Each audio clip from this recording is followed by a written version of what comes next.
Aí está, professor, bem-vindo. Ó, o senhor não nos vê, mas nós o vemos. E é sempre uma honra, sempre, vê-lo e falar com o senhor. Então, eu deixo o conclave de Brasília nas suas mãos. E obrigado por estar aqui conosco. Obrigado eu pelo convite. Então, pessoal, é o seguinte, o tempo é curto e vamos direto à pergunta central, a pergunta decisiva, que toda a mídia brasileira e praticamente toda a classe política tem evitado. A pergunta é a seguinte: em outubro de 2014, quantos eleitores brasileiros foram informados de que iriam votar, esperando que se tratasse de uma eleição normal, e depois os seus votos seriam apurados numa contagem secreta, com máquinas previamente programadas para não ser auditáveis, tudo sob a direção de um homem do PT. Quantos foram informados? Resposta: nenhum. Todos foram votar esperando que eram eleições normais, com uma contagem transparente, acessível à fiscalização popular, e depois foram enganados, sabendo que apenas 23 pessoas haviam controlado a contagem e que a população inteira teria de aceitar esse resultado em confiança, como se essas 23 pessoas fossem santos ou anjos vindos do céu, cuja palavra é indubitável, cuja palavra não pode ser posta em dúvida. Ou seja, eu não estou dizendo que houve votos roubados. Mesmo que não houvesse um único voto roubado, este sistema, ele em si é uma fraude. É a fraude eleitoral mais cínica e monstruosa de todos os tempos. E, por ter levantado esse tema, o nosso amigo Dalma Corsini levou pedrada tudo quanto é lado, foi difamado, achincalhado, e, no fim, a questão da fraude eleitoral foi jogada e empurrada para baixo do tapete, e o pessoal se concentrou no impeachment. Não que o impeachment estivesse errado, mas o impeachment é um esquema demorado, é uma tática demorada, complicadíssima, e que depende, sobretudo, da classe política. Qual classe política? A mesma que havia ocultado a fraude eleitoral. Então, isso é, passamos para os bandidos a decisão da situação. Então, é claro que somos a favor do impeachment, porém deveríamos ter feito uma coisa muito melhor e muito antes, que era impugnar as eleições, fazer novas eleições, e processar criminalmente os responsáveis pela ocultação da contagem. Ou seja, a direção do PT e mais o TSE inteiro. Era isso que tinha que ser feito. Agora, nós sabemos assim, existem criminosos que confessam crimes menores para ocultar os maiores. Agora, o que nós estamos vendo é o contrário. Estamos vendo vítimas que se queixam de um dano menor para ocultar o maior. Ora, o que significa roubar dinheiro público comparado com você roubar a condição básica da democracia? Comparado com você roubar o direito mais elementar do cidadão de escolher os seus governantes numa eleição limpa e transparente, na qual ele tenha a capacidade de fiscalizar a contagem de votos. Se você já roubou o sistema inteiro, transformou-se nesta fraude monstruosa, pode levar o dinheiro junto, aí já não importa mais. Porque você já levou tudo, levou o direito, a dignidade, a honra do povo brasileiro. Depois que você transformou a eleição numa impugnação, o dinheiro já não importa, o dinheiro não é o valor principal. Numa democracia, vamos dizer, a principal coisa é o respeito, quer dizer, ao eleitor, o respeito à decisão popular, tá certo? E o respeito aos direitos da população. Esses direitos foram 100% violados na eleição de 2014. Então, esse conclave, assim como outros que já foram realizados, ele tem por finalidade restaurar na mente da população brasileira o verdadeiro senso das proporções do que aconteceu. Nada do que houve no Brasil, nem mensalão, nem petrolão, nem BNDES, é mais grave do que isso, gente. Quer dizer, vocês permitiram que uma tirania, uma ditadura se instalasse sob o nome de democracia, e estão concordando, estão aceitando. Agora, isso aí, a classe política inteira, você vê, o próprio concorrente vencido, o senhor Aécio Neves, foi o primeiro a dizer, a dona aí foi eleita numa eleição democrática. Democrática é uma pinóia, tá certo? Quer dizer, isso é uma mentira sólida e ele sabe que é, aí, senhor Aécio Neves. O senhor sabe que é mentira? O senhor sabe que uma eleição com apuração secreta não é democrática em hipótese alguma. Uma eleição com apuração secreta não serve nem para eleger síndico de prédio. Né? Então, todos nós fomos submetidos a essa empulhação, todos nós fomos feitos de palhaços e está na hora de voltar e falar, não, impeachment não é suficiente, não. Tem que botar essa gente na cadeia, tem que botar o TSE inteiro na cadeia, porque fizeram a maior fraude eleitoral de todos os tempos e em todos os países. Então, esse conclave tem uma missão fundamental, restaurar no Brasil a consciência do grande dano que sofreu, porque o dano financeiro é secundário. O dano, vamos dizer, estrutural, a destruição da democracia é a coisa básica. Então é isso que eu tinha a dizer. Muito obrigado, gente. Professor, conosco está o deputado Jair Bolsonaro e a Beatriz Kisses também está aqui conosco. Então, eu gostaria que o deputado também participasse dessa discussão, que é uma coisa única. Ter os dois aqui juntos no conclave é fabuloso. Né? Eu acho que... Olavo, se me permite, eu prefiro te ouvir do que falar. Okay. Só que aqui a minha audição está muito ruim. Espero que vocês tenham me ouvido claramente, mas eu não estou ouvindo praticamente nada do que vocês estão falando. Está tudo...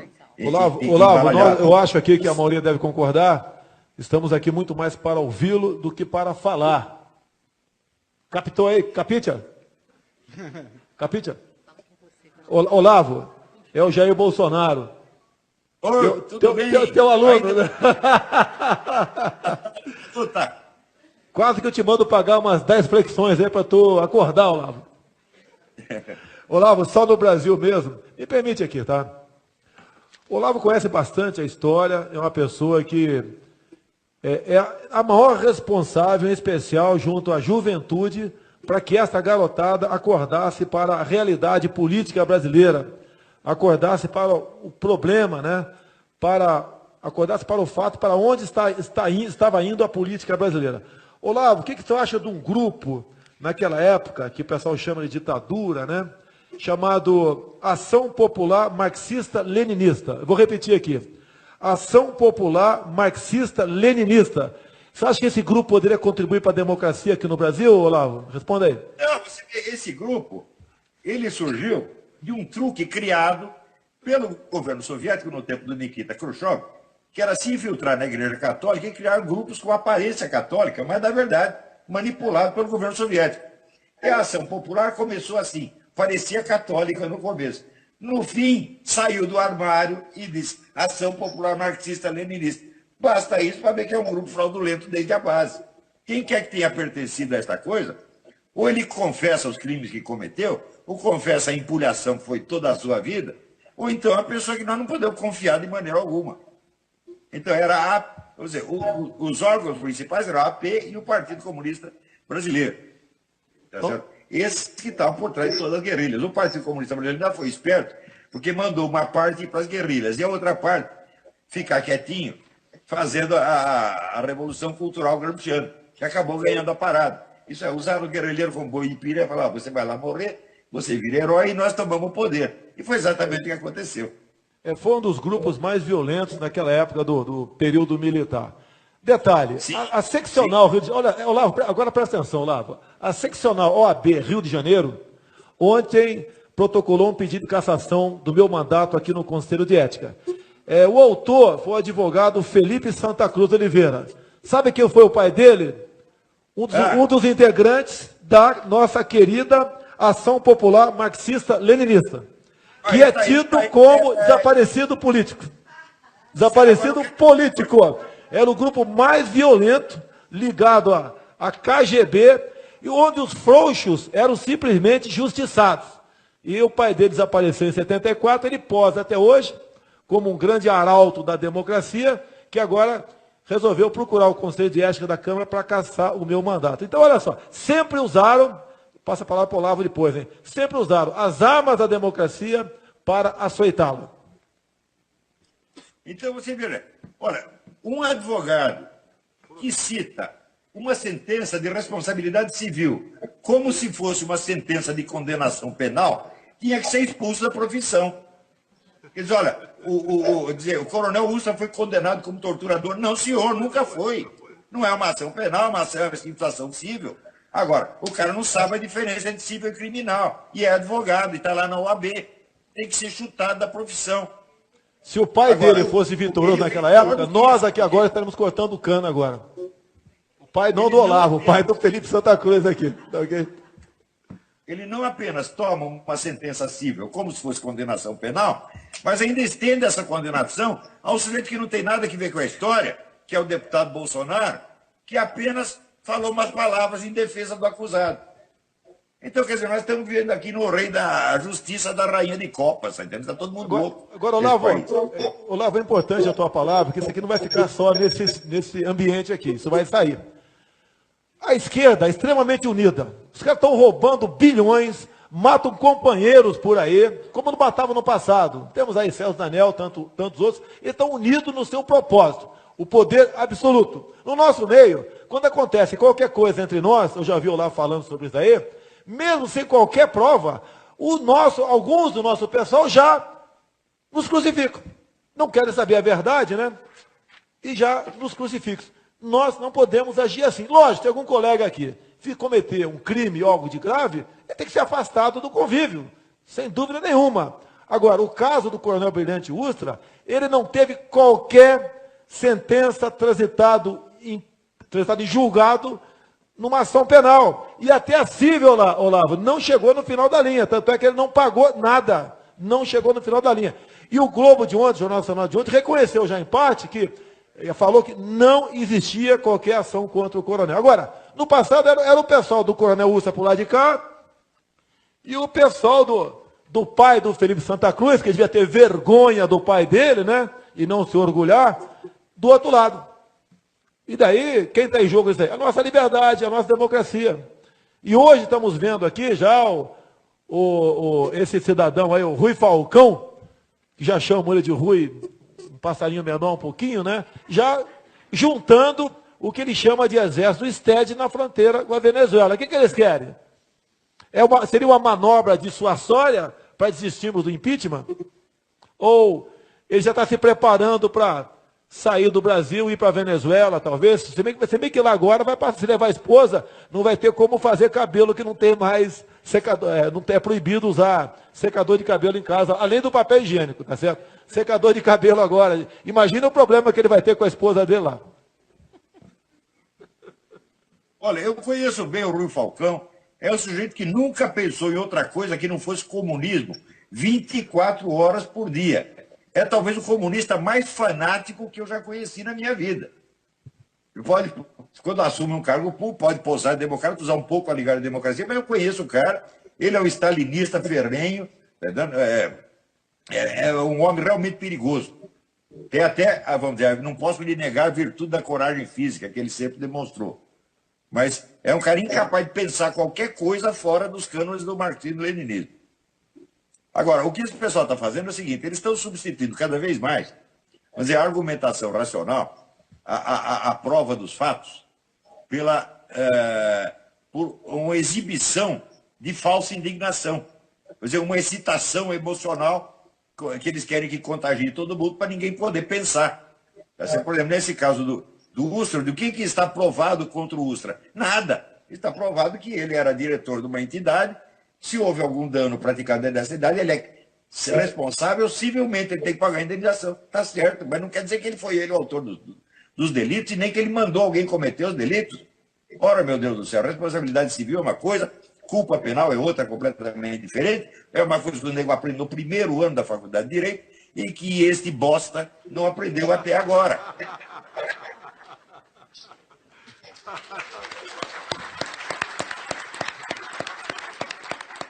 Por isso que eu sou contra o exame da ordem. Não mede nada.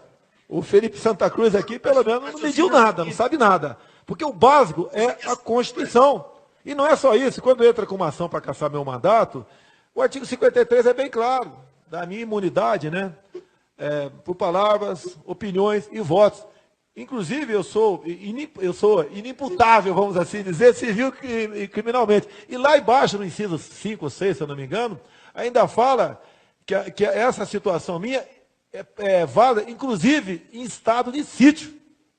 Sem comentário. E lá no artigo 5º, como o Olavo falou, né? Ninguém poderá, a Bia sabe melhor do que eu, né? Ninguém poderá ser julgado, considerado culpado, sem trânsito julgado uma sentença criminal. Não pode, pô. E ponto final, não se discute mais esse assunto aqui. Agora, o Felipe Santa Cruz não é questão familiar isso aqui, não. Mas no caso aqui tem a ver sim. O pai dele, vou repetir aqui, integrou a Ação Popular Marxista-Leninista. Ou seja, quem integra uma quadrilha dessa aqui, vem falar em democracia. Eu não vou falar a palavra que o Olavo falou ali, mas eu vou falar para ele, ô Felipe Santa Cruz, vai catar coquinho. Ok? Eu queria convidar o deputado Sócrates para compor aqui. É acusado de torturador. Se ele é acusado de torturador e o outro simplesmente diz, não, ele não é torturador, fica aprovado automaticamente que esse segundo é torturador. Esse é o raciocínio que eles estão impondo. Isso aí é coisa de psicótico. Não podemos aceitar de jeito nenhum, isso é uma gozação sinistra. Por vezes, o que eles usam, ele foi condenado algumas vezes, dado a dezenas de processos, em primeira instância. Como já fui condenado em primeira instância, não sei se você já foi condenado em primeira instância alguma vez. O Silas Malafaia já foi condenado em primeira instância por homofobia. Alguém já foi condenado em primeira instância por alguma coisa aqui? Levanta o braço, já. Problemas, por exemplo, cíveis, né? Separação, pô, o cara recorre, está comum acontecer. E eles pegam uma ação lá embaixo, perdida, e botam para frente. E aí é o negócio, eu falo da união nossa, né? A nossa união é pelo Brasil, pela nossa liberdade, por democracia. Só tem depoimento deles mesmos. Eu deponho para você ganhar uma indenização e você depõe para eu ganhar uma indenização. É assim, é um troca-troca de favores, meu Deus do céu. Olha, eu tenho uma contraparente e o pessoal diz que foi torturada que perdeu um rim. Eu sei que quando ela saiu da cadeia, ela estava mais saudável do que quando entrou. Como é que eu sei? Que fui eu que fui buscar ela na porta da cadeia, quando ela foi libertada. Ela estava ótima. E acho que saiu com 3 rins, né? E depois ainda viveu mais não sei quantos anos, né? Foi exilada num país da Europa, fez curso universitário, virou uma pessoa famosa lá e morreu feliz da vida, aos 80 e tantos anos. Essa é a vítima da ditadura. Tem outro contraparente, vou contar para vocês, que dizem que foi torturado barbaramente e foi exilado na Suécia. Uns meses depois ele voltou para o Brasil. Eu fui falar com ele. Conversa, fulano, você é doido de voltar para o Brasil? Ele falou, não, aqui eu estou muito mais seguro do que no socialismo sueco. Foi assim, gente. Isso eu vi. Isso é da história da minha família. Eu estou sabendo, pô. Tem uma jornalista aí que... O amigo falecido Arno Praz. Dizem que foi morto pela ditadura. Foi uma pinóia. Ele escapou, foi exilado, voltou para o Brasil. Daí estava num bailinho na Bahia, né? Mexeu com a mulher de um PM e ainda bateu no PM. A população indignada o linchou. Esse foi o fim dele. Eu conheço o Arno, era grande amigo meu. O Arno era completamente biruta, ele adorava descer a mão em qualquer um e mexer com a mulher dos outros, e morreu assim. Agora fica a lenda de que é vítima da ditadura. Essas histórias de tortura, elas têm que ser averiguadas uma por uma verdadeira comissão da verdade, não nesta comissão da verdade que houve aí. Até o momento, o Brasil hoje gastou mais de 5 bilhões de reais com esses bandidos que queriam implantar aqui a ditadura do proletariado em nosso país. No Fantástico, agora de domingo, 7 minutos, onde 3 pessoas falaram que foram barbaramente torturados. Não me deram 1 segundo para falar sobre o coronel Brilhante Ustra. Repetindo aqui, já que o Sócrates chegou aqui agora, sem que pese sobre a sua vida qualquer condenação transitada e julgado por tortura. Tortura, parece que o que o Olavo fala, é a vitimização. O pessoal fica com pena do cara, foi torturado. Agora o Jean Willis, inclusive, falou lá no Fantástico que a Dilma Rousseff teve a sua mandíbula fraturada. Então, o Jair falou no Fantástico. No Fantástico, no Cabrini, lá de ontem à noite. Agora, uma mandíbula fraturada, é só tirar um raio-x, dado o calo ósseo, demonstra que é verdade isso aí. Agora eu quero, vou fazer a campanha. Quero um raio-x da mandíbula da Dilma, tá ok? Eu prometo apagar os 2 caninos que vai aparecer lá na imagem lá, tá ok? Eu prometo apagar. Mas, deputado, está provado que ela teve um problema, sim, ok, durante essa época, tanto que está faltando o teco do Tico, né? É uma sequela, isso aí alegam que seja uma sequela. Um dia desse eu li um advogado desse, falando assim, não, aqueles militares, eles cortavam dedos, furavam olhos. Eu falei, cadê os dedos furados, meu Deus do céu? Cadê os olhos furados? Cadê o dedo cortado? O único dedo cortado na esquerda nacional do Lula, que ele mesmo cortou. Eles eram bárbaros, as técnicas de tortura as mais bárbaras possíveis. Não aparece nenhum com uma cicatriz qualquer, nada. Eu surpreendi uma vez aqui a deputada Luísa Erundina, na Comissão de Direitos Humanos. Ela estava treinando 2 ex-militares temporários, sargentos do Exército, para testemunhar no caso Guerrilha do Araguaia. E ela estava gravando, e deu uma confusão terrível comigo, porque eu quis a fita. Lógico que eles sumiram com a fita daquele evento, ainda me processaram. Estavam treinando os 2 colegas, prometendo indenização para eles, se ele contasse aquela historinha para a tal da Comissão da Verdade, comissão de patetas, né? Olavo, quero só falar uma coisa aqui, Olavo. No relatório final da leitura da Comissão da Verdade, o presidente era um advogado chamado Pedro Dalari. Em 2010, ele havia sido advogado da Bancop, coincidência, né? Advogado da Bancop. Em 2014, 2015, ele leu o relatório final. Ele começa assim, deputado Sóstenes, Pedro Dalari.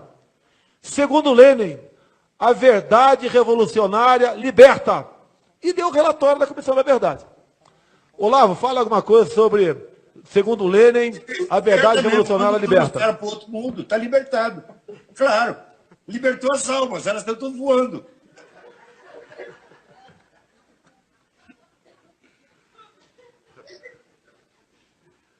Então, esse jeito eu vou ter que sair do ar, porque eu tenho uma aula daqui a pouco, vocês me desculpem. Nós tínhamos pouco tempo e eu usei menos tempo ainda, mas olha, Bolsonaro, Feliciano, Dalmo, vocês continuem na luta aí, a verdade vai prevalecer no fim das contas.